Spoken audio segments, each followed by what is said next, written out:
Hey everybody, Logan here. Yeah, this is a interesting video. Why?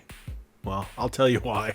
I've been thinking about making this video for quite some time now, but didn't really know how to address it until I saw a couple of videos basically addressing it the exact way and talking about the exact things that I thought about. I saw one from RGT85 and most recently GameRanks.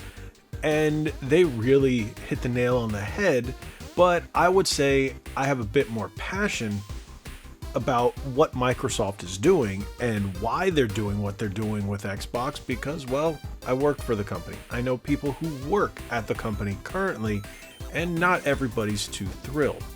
So how about this? Long story short,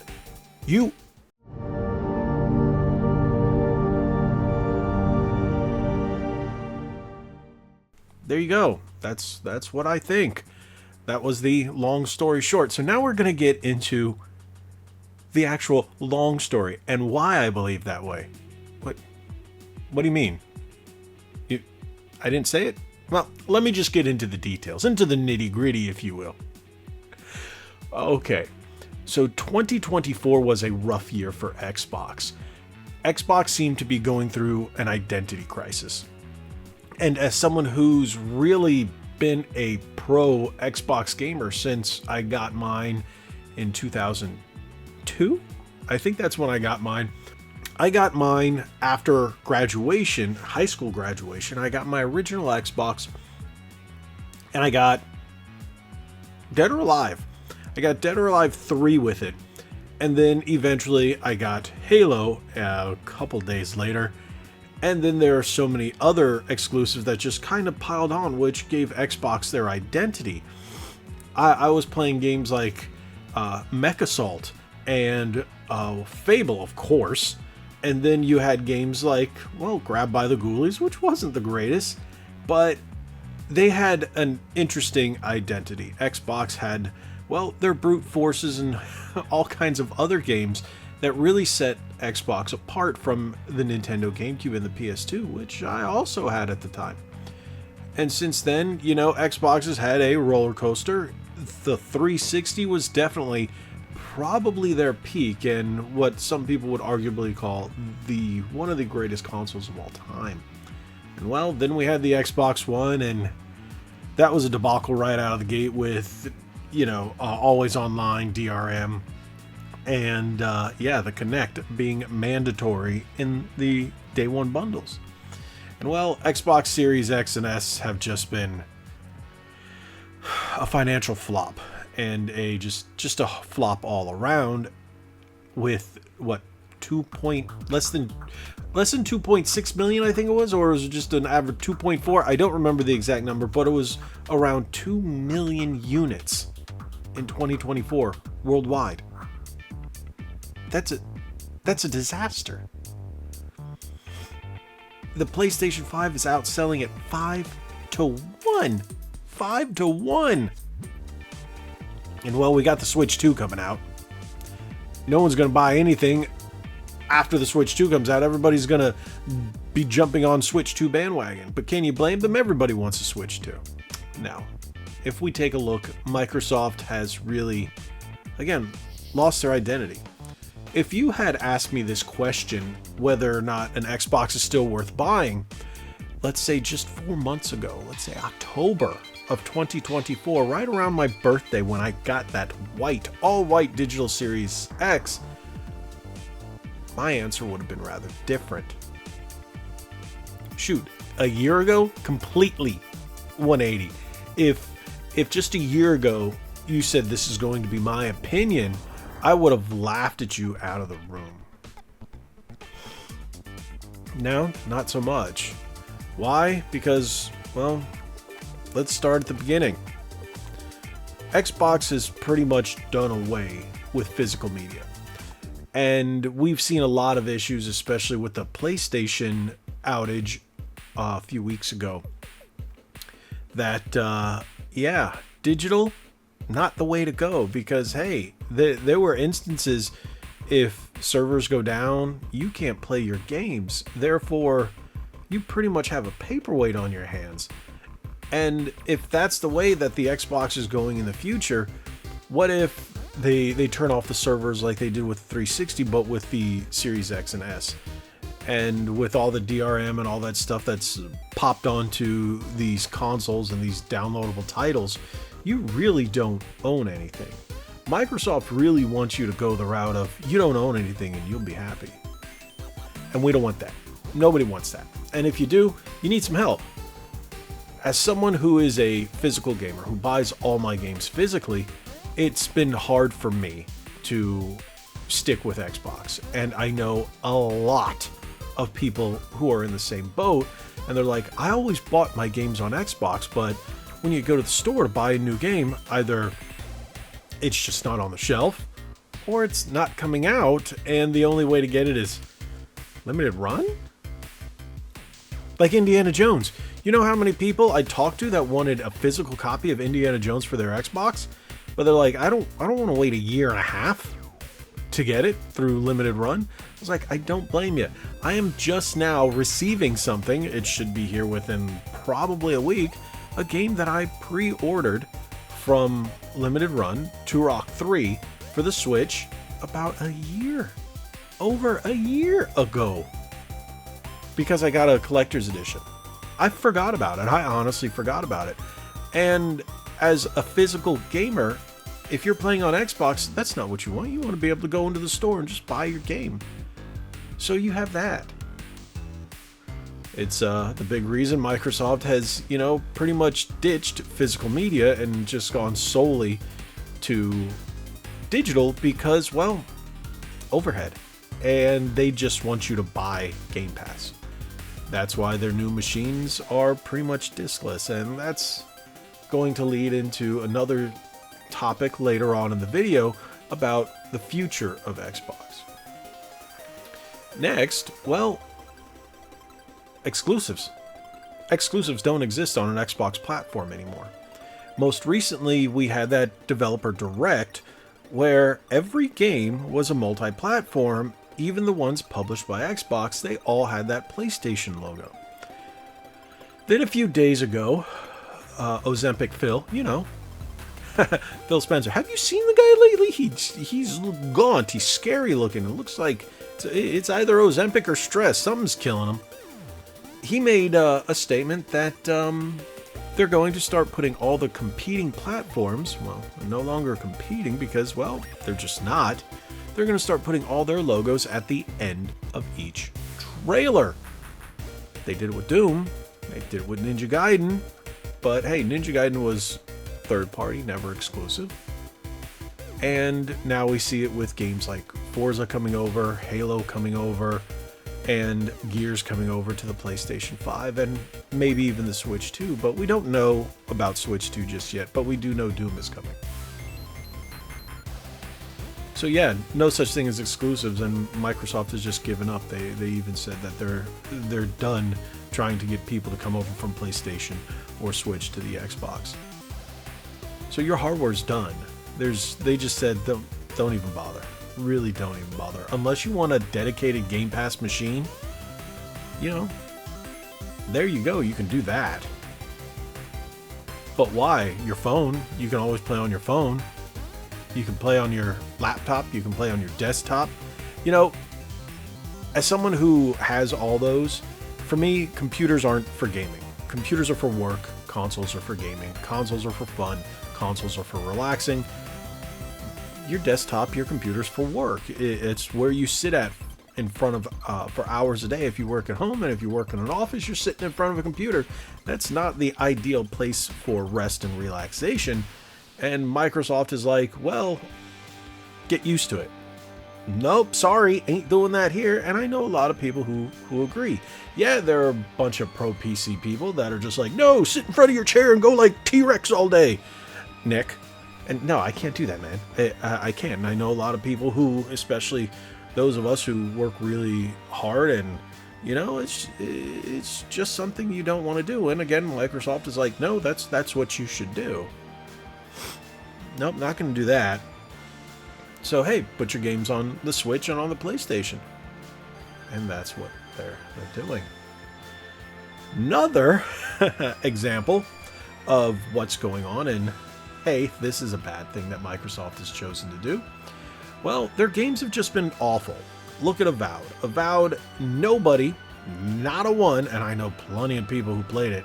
I did download it myself because I want to give my opinion on it. It's bad. I'm just going to say it's bad. It's like a dumbed down version of Skyrim with a lot of awful far left politics. And that leads me to another thing that a lot of gamers are like, I don't want your politics. I don't want your California politics in my video games, because the majority of the country doesn't like that stuff. And that's been a big thing where it's people are just rejecting it outright, and Microsoft is putting in all of their games.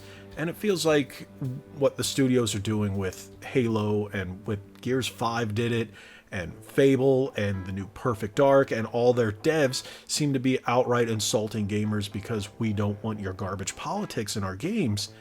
And then people are just turning away wholeheartedly from Microsoft exclusives because of this. People just want video games. They want an escape. They don't want to be lectured by far left Californians, and nobody wants that. It's a whole big reason Sony's going through the crap that it is with Concord, which brings me to another thing that Xbox is doing. Hey, those Halo studios that used to be 343, they rebranded because 343 was awful.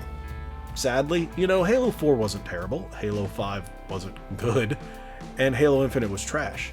So they pretty much renamed that Halo studio 343 to, well, Halo Studios. And we just got word that they hired a number of Concord devs. The game that Sony spent $400 billion on and canned in 12 days because everybody hated it. It was woke the game, and nobody wanted that. Gamers outright rejected it. What do you think is going to happen with the next Halo game?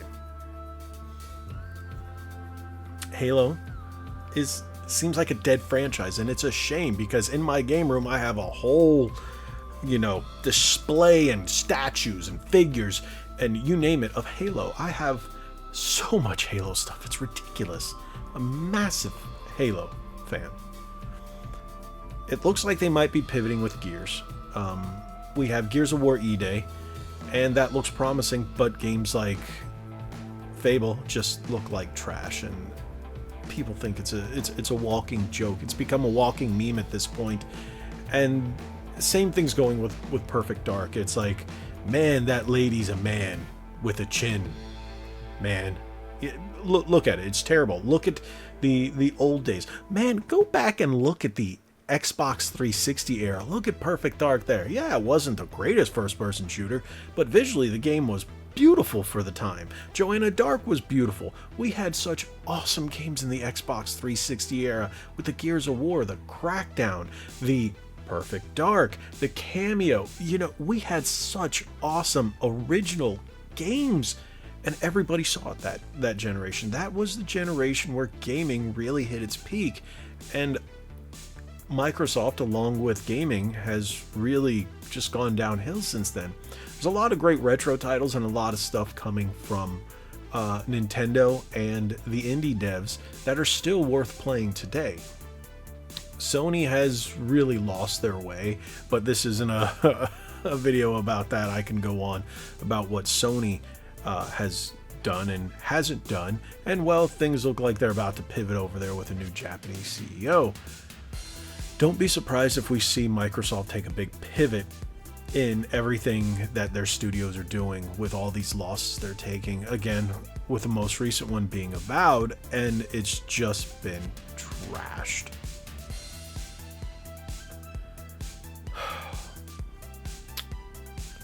So, you want the answer? Long answer? I don't think an Xbox is worth buying in 2025. No. Not at all. Unless you want a dedicated Game Pass machine. Get yourself a Series S. Inexpensive. Can take it from room to room. You don't have to worry about your discs, and hey, you got your Game Pass games. It's a dedicated Game Pass machine for your home. That's all I could really say about that. But it's not all doom and gloom. From what I've been told, Xbox is pivoting. What do you mean pivoting? Well, from my inside source, who has been pretty spot on for almost everything, Microsoft is going in, I guess you could say, 3 different directions all at the same time with the Xbox brand. One, they're going with what everybody knows because this marketing campaign came out. So therefore what I was told was correct, that everything's an Xbox. They want you to be able to play Xbox games on everything, but Xbox is now a service. So it's a service that has machines if you want to buy those. So that's the way they want to basically go be the Netflix of gaming.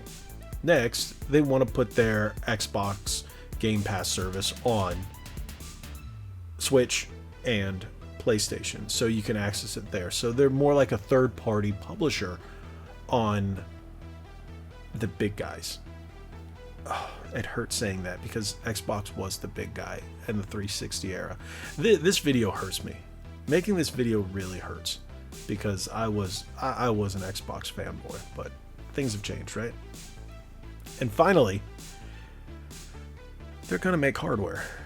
They do have a console. It may not be 2 different machines like we saw this one, 2 variations, an S and an X. Let's just say it's going to be one machine, all digital, not necessarily streaming, but with a larger hard drive and quite a bit of power. And, well, remember this rumored handheld? It's real. They got to see it. The reps got to see it. And it's the prototype. It looks like it'll be releasing anywhere between 2026 as late as 2028. It all depends on the direction of the company over the next, I guess, 48 months is what he said. So that was shocking to me that it would be so far out, but hey, makes sense. Makes sense to go handheld. I think a dedicated Xbox handheld is definitely the way to go, because the Steam Deck is very limited in what you can do. I'm not a fan of the Steam Deck. I don't like using Linux for my games. I have a buddy, one of my best friends has a Steam Deck, and I was like, nah, this machine isn't for me. I want to be able to do a bit more with it. That's why I got the Asus ROG Ally. And this is going to be more of an Asus ROG Ally with your Xbox built into the handheld. My understanding is it's probably going to have the Xbox OS and can still do certain things that Windows can, but makes it a bit more streamlined and easier to use and to boot your games from, which makes a ton of sense as an Xbox handheld. And then you can take your Game Pass games with you wherever you want to go, and maybe that should be the hardware direction that Xbox should go, in my opinion. I would buy an Xbox handheld, yeah, definitely. Yeah, another console? If I didn't own and operate a gaming channel, I wouldn't buy Xbox's next generation console. I just wait for stuff to come to the PlayStation. Or the Switch 2. I would love to see a Halo game on the Switch 2, on the go. I guess I'm not too far off from that, right? There you go. I've gone on long enough. I went over all the stuff I had planned to say, too. I kind of embellished a bit more. I hit all the points that I wanted to hit, and more. I noticed my brain just started turning at some points, and, well, you got a bit more out of this video. This video went almost 5 minutes longer than what I had originally planned. But, hey, I hit all the points for you, right? Thank you guys so much for watching. Tell me what you guys think about Xbox. And you fanboys, don't fanboy. Don't. If someone has a different opinion, don't attack them. There's no reason. You're not going to see their opinion. You're not going to see their side from it. There's a difference between Xbox fans and Xbox fanboys. Fanboys, I'm sorry.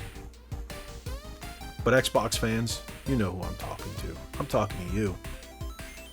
I'm talking to people who might be interested in buying an Xbox because they see the Game Pass stuff. But when you walk into a store and there's nothing on the shelves but a bunch of controllers, people think twice. Hey, I love controllers, right? Yeah. I'll leave it at that. Thank you guys so much for watching. If you haven't already, hit that subscribe button, hit that like button, share this video. Be nice to each other in the comments section below. Fanboys, be nice. Xbox fans, PlayStation fans, Nintendo fans. This is going to be an interesting road ahead for the next generation. Thank you guys so much. God bless you all. Like we always say, be legendary. Thanks again.